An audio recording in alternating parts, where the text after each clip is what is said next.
Hello everybody, Haku here with my live reaction for Tower of God, Chapter 364, Season 2, Episode 284. I slept in a bit today, and then I didn't feel good, so I just took like 2 hours off before recording this. So since it's so late, it's almost 1 p.m., this is probably going to be my only video today, which means the Mahotsukai Niome review and One Piece review both need to be tomorrow. So my review of this might not be until Wednesday. Just wanted to throw that out there before we get started, to make sure I didn't forget to let you know the review might not be tomorrow, it might be Wednesday, but it might still be tomorrow if I post 3 videos. I don't know, we'll see how it goes. But either way, let's get into actually reading this week. So starting out, it looks like from these first few words that we're starting off with Edwin continuing his explanation of why he's willing to go against Zahard. Okay, so they all decided to go because they were sick of the guys on the outside, but I stayed here. Okay, because I noticed that Zahard was different from before. Different? Yeah, the data of Zahard from after he had met the outside Zahard was different from before. He was definitely the same guy on the surface, but something. That's right. It felt like something entirely different had returned. Something completely different. I'm not sure exactly how to explain it. Anyway, I stayed behind in this place, and after that, this place split into 2, with that side being ruled by some guys known as the Big Breeders, and I tried crossing over to that world in the mirror. But there was no one left that I knew there. All of the data humans that crossed over to that place with Zahard were deleted. Oh, so that's what happened. No one is left there now except the Big Breeders. So we aren't going to get to see any more 10 family heads, sadly. That's okay. I get, though, that is actually a really good way to explain it away so that CU doesn't have to reveal all of their identities this early. Because that was one thing that I would have liked to actually seen the young versions of all of them. I wouldn't have even cared. But seeing the young version of them would arguably take away a little from when we get to see the real character later on. So, I'm okay with that. Alright. We see Bomb's group traveling via floating gondola things. It's been 2 days since we met Khun's sworn enemy. It doesn't look like the Big Breeder is going to appear here either, thinks Yuan Sung. I don't know what that sworn enemy did, but the companion that we found hasn't woken up, so we're carrying her in Khun's lighthouse. The strange thing is that woman. It's odd that she healed Khun's wounds, and yet she said that she can't wake her up. Does she have that bracelet because she's the Big Breeder's sworn enemy? Strange. And then we see Khun, Bomb, and Androssi looking over. Then reactions from Androssi, Bomb, and Rack. Staring over at Khun. Why do I feel like I'm being watched, he thinks. Hey, you guys. Why have you just been staring at me like that? If you have something to say, just say it.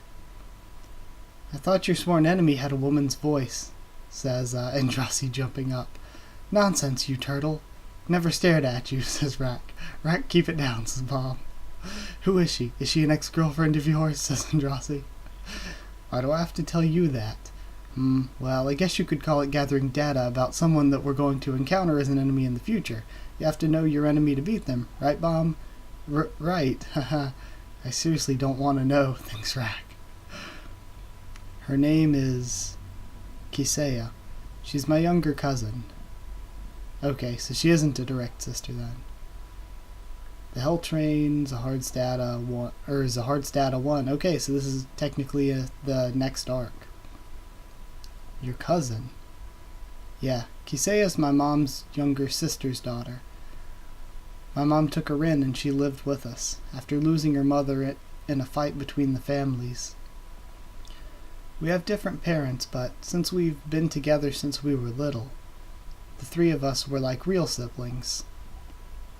Kisaya looked up to my older sister, because my sister was the closest to being one of Zahard's princesses from our family, but My sister was hard to get along with because of her very cold personality. Zahar's princesses, thinks Androssi. I grew up with expectations from my mom.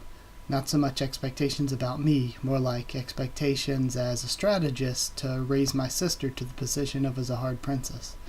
Kisaya knew that, and she told me that she would help my sister become a Zahar princess also. I allowed it because I thought it wouldn't hurt. Kisaya had remarkable swordsmanship even at a young age, and she used that skill of hers to eliminate my sister's rivals. I don't know about the other families, but in ours, fighting like this was part of everyday life. Then, one day a problem arose. My sister's greatest rival suddenly appeared from an unexpected place.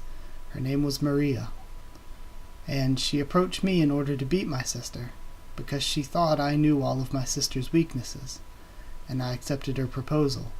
I can't tell you why, but I had my own reason for doing so. Then ultimately, I got my sister disqualified and succeeded in making her a Zahar princess. And, as a result of that shock, my sister took her own life. Kisaya probably hated me because of that incident. I thought that all of that had ended once I entered the tower. But, seeing that she's appeared as my sworn enemy, I must have been anxious that she would appear somewhere and attack me. Khun, thinks Bam, and Androssi stays silent. Well, that's that. By the way, it's not a big deal. Androssi, why don't you also tell us about your sworn enemy? And she looks over. I heard from Bam about that thing who appeared from that gem, I mean. What is this, a background check, she says? I told you everything. You owe me something in return. Ah, fine, she says, sighing. Well, as I'm sure you know, I didn't have parents around when I was born, so I wandered around a lot. Then one day, as I was wandering around, there was this couple that took me in. They were very ordinary and good people, considering that they were from the middle region. For a brief time I was raised as an ordinary girl, but then one day this thing appeared in front of me. It looked at me and said that I have talents worthy of becoming a princess. Then it told me to keep the gem that it was in. It said it would help me become a princess. Naturally, I brought the gem home with me. And that night that thing killed my adoptive parents. Well, it didn't directly admit to killing them, but I'm sure of it. It thought they would get in the way of me becoming a princess. After that, I did as it said and became the daughter of a ruined noble family that was trying to raise a princess. And in that place, I eliminated the other competitors, became one of Zahar's princesses, and then that creature disappeared. It was only after I became a princess that I realized that all of this had been its plan. So you're saying that right now you're walking around with the one that killed your parents, says Khun. Well, so what? It's not like they were my real parents, and maybe if I'd lived with them, I would have remained an ordinary girl for my whole life, she says. How could a talented person like me live such an ordinary life? It would be such a waste. I don't know what you guys think, but I'm grateful that this thing enabled me to live as a princess. She's lying, thinks Khun. If Androssi really didn't hate that snake, and we see Bam thinking too, it wouldn't have appeared as her sworn enemy. Oh yeah, logic. We're here, says the guy piloting the gondola. That's the town and the stage. Town, the Golden Dome. Okay, cool. Wonder who we'll meet here. Wow, looks like we found a pretty decent place this time, says Androssi. Yeah. And we have Icarus and Yuan Sung following. I can sense it. Someone's over there, thinks Icarus. Maybe it's Yura. Okay, maybe it is. I'm excited now. Hello, warriors. I'm the head of this town. I will guide you so that you can receive the quest. Bam, be careful. This is the big breeder Huang's territory. What? He's the most leader-like, even among the big breeders, although I still haven't seen him. For now, let's split into teams and look for our companions. We can beat the quest after that. I'll follow the head of the town for now. Sure, let's do that. Androssi, take Rack to the highest place around here. Sigh, alright. Bam, could I have a bit of personal time here for a minute, says Icarus. There's something that I want to check in this town. Something you want to check? Yes, it'll only take a moment. I'll be sure I'll make sure I'm able to return immediately if any fighting occurs. Well, it's not like we can stop you. Still, be careful, says Khun. Thank you, I'll be right back. Then she runs off. And Khun's watching on. Well, shall we get going too? And they walk inside. See a bunch of random faceless soldier people. It's a big place, says Khun. Yeah, feels way more sophisticated than the town that we saw before, says Bomb. I don't see any data. They're all robots. Could they have some connection to the people that we saw in the quarantine area? Perhaps. Shall we split up here and look for them? I guess so. I'll try looking around inside. It's interesting because it looks like most of the data people, we've seen barely any, so I would figure that most of the data people, maybe they were all just deleted over time by the big breeders in Zahard for whatever reason. And this place is mostly just populated by these robots and the NPCs that are like the minstrels. So, yeah, maybe most of the data people just aren't even here anymore, because we've seen barely any. And we saw actually the quarantine area was trying to dispose of them, so Yuhan Sung, even his data was going to be disposed of if he wasn't as clever and talented as he is. Either way, I'll try looking around inside the dome. Okay, I'll check outside with the lighthouse. Call me right away if anything comes up. The big breeder might even show up. Okay. So everybody's all split up now. The central dome. Doesn't look like there's anyone around here, thinks Bomb. That looks like the seed that we saw in the quarantine area. So, you're the kid who imitated the Shinsu black hole sphere. And then Bomb freezes. A human. Where did he come from? You must have learned that from the guardian of the train, although you're still sloppy. Did you come in here through the gate, too? You must be one of those. What do you call them? And we see Zahard wearing a mask. And looking very much like Wangnan, so it could even potentially be Wangnan, but I'm thinking it's Zahard. Irregulars. And then Bomb looks surprised. See Khun and Androssi up at the highest point. What is it, alligator? I can't believe it, he says. What's this incredibly unsettling feeling? Who are you? I am the one who will become the king. The king? You mean, that's right, I'm the one destined to rule over the very top of this tower, the first and greatest adventurer in this tower, with the red third eye on my forehead and a crimson cape wrapped around me. Looking at this design, he does look very much like Wangnan. I am Zahard.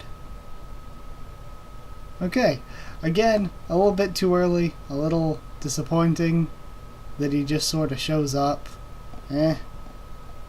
When the big special guy just sort of shows up, he's not really big and special anymore.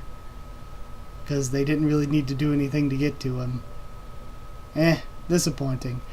I liked the first half a lot, though. I like when we were learning about Kiseiya and the Snake Charmer. I thought that was really, really good, actually. So, yeah, either way, I'll read it some more, and then once I do that, I'll have a review maybe Wednesday, maybe tomorrow. Probably won't be a long review, because like I said, it was mostly just exposition. I do really, really like this new city, and I kind of wish we had more of an adventure in it, instead of just getting thrown straight into Zahard. Especially when we haven't even seen one of the big breeders yet, and we're getting thrown into Zahard. We haven't defeated any of the big breeders. So, I don't know. Seems way too early for that. But either way, and I feel like we've been bringing it up a lot in different discussions where it seems like things just keep getting rushed. So, I don't know. Hopefully it works out. Hopefully Tsu slows things down a bit. But either way, that's it. Like if you did like the video, comment down there. Tell me what you thought of this week's chapter, what you thought of my thoughts on it. Subscribe for more. Tower of God, much more on the channel. Follow on Twitter if you want. I'll try to keep you updated there and stuff for the channel. If you want a link to our Discord server, just ask and I'll give you one. So that's it. Thank you once again for watching, and I'll see you all next time.